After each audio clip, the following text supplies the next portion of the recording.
video I'll be giving you a bit of an update on what I've been doing in the shed and also make a start on the stand for my lathe. I haven't been just sitting here watching the grass grow. It's doing okay all by itself without me having to watch it. As we move on into the shed, I've got a new flue kit for my potbelly stove, which will be going in once I build man cave and put the wall across here. Done a bit of cleaning up in here, so I've got a bit more room to move. I have a nice piece of California redwood for a project later on. That one I'm not in too much of a rush because the person that I'm making for it is under lockdown due to COVID. So, but that'll be a project that'll be coming up in the near future. Got my little garage heater set up. Gets quite cold here at the moment. Into the new shed, I've put up some lights. I might put another couple of more up in between each of those lights. So I put 2 more up to make a total of 6 to give myself some good lighting. I've installed some downlights over this bench here. This is where I'll be doing my interior automotive upholstery once I clear it all out, of course. I've set up some boards with some drawers, fittings and tools for my mill.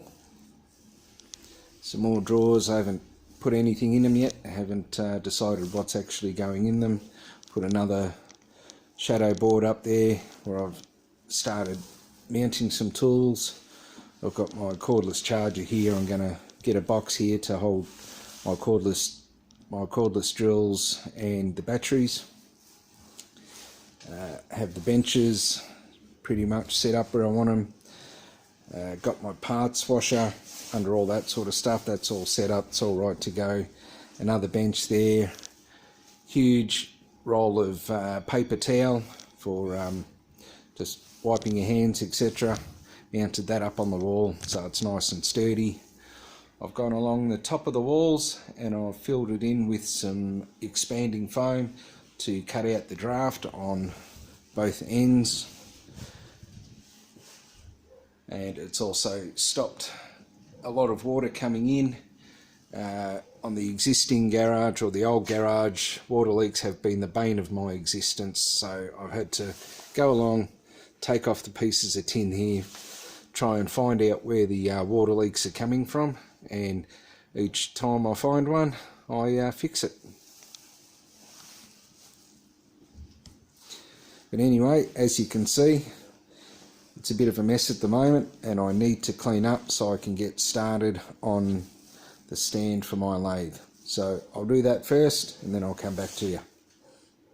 Well, done a bit of cleaning up. Only need enough room to work. I don't need to clean everything up.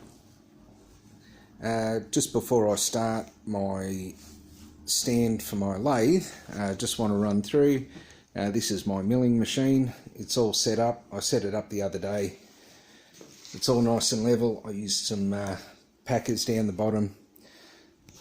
Checked all the bed for movement with a dial gauge. Everything is pretty good. It's within 0.01 of a millimetre from end to end with the travel and in out, so that's pretty accurate.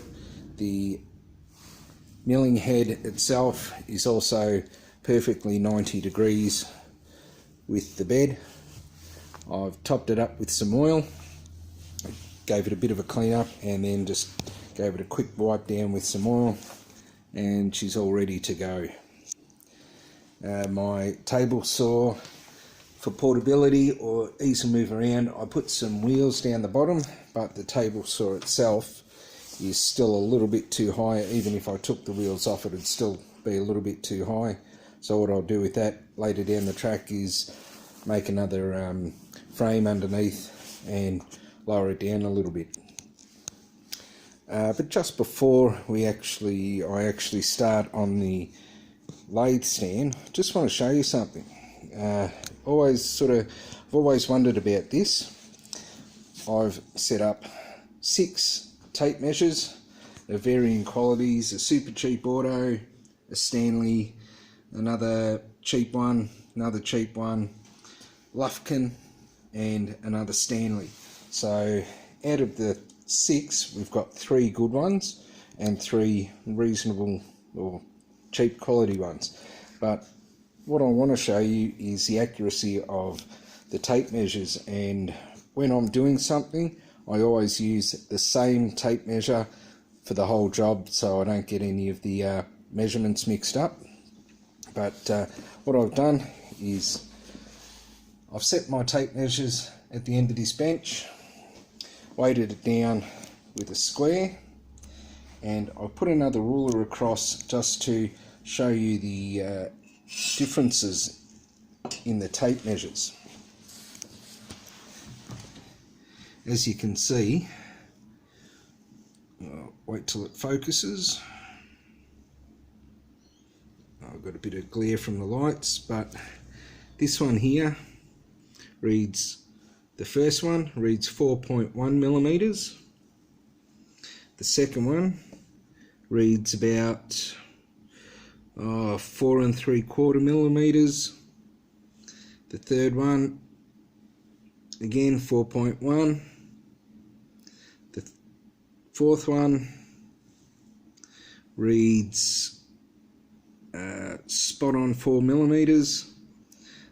The fifth one, again spot on 4 millimeters, and the last one, it's spot on 4 millimeters. So between the 6 tape measures, we're 1 millimeter out, and it's all with the bigger ones. So if you're ever doing a job that you need fairly close accuracy, always use the same tape measure. Here's the steel I'll be using. Just went down to the local scrap metal merchant and picked up these pieces. I've got 3 pieces of square tube and a nice piece of angle iron there. They should be heavy enough to actually hold up the lathe and withstand any movement or torsional force or anything like that. So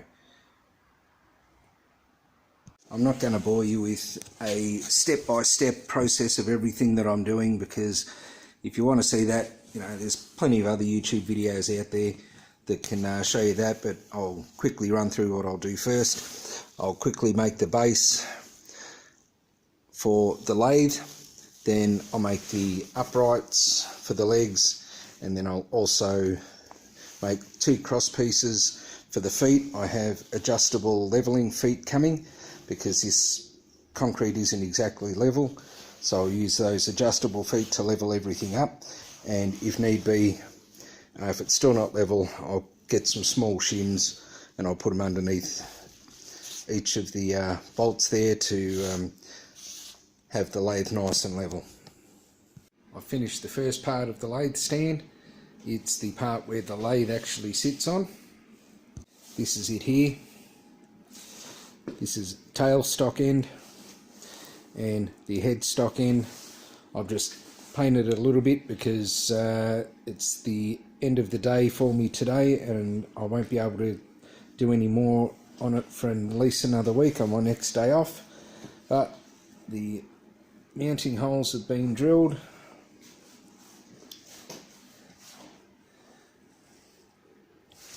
Plenty of support there for the tail stock and the head stock. If I turn it over, you can see underneath I've welded in large piece of angle iron there. That's where the lathe will actually bolt to. These pieces here are just for support. Next step will be putting the legs on. I'll weld a piece going across here, 2 legs coming off each side, and another piece down the bottom with adjustable feet, so I can actually get it all nice and level. Well, that's it for me for tonight. I'll be back in a week to finish it off, hopefully.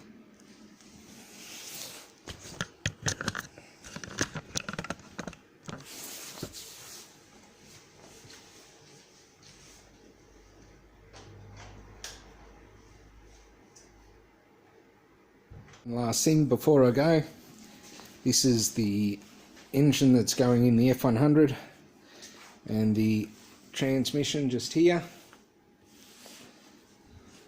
That'll be coming up later on when I actually start to do a bit of work on it. For those that don't know, try and guess what size the engine is.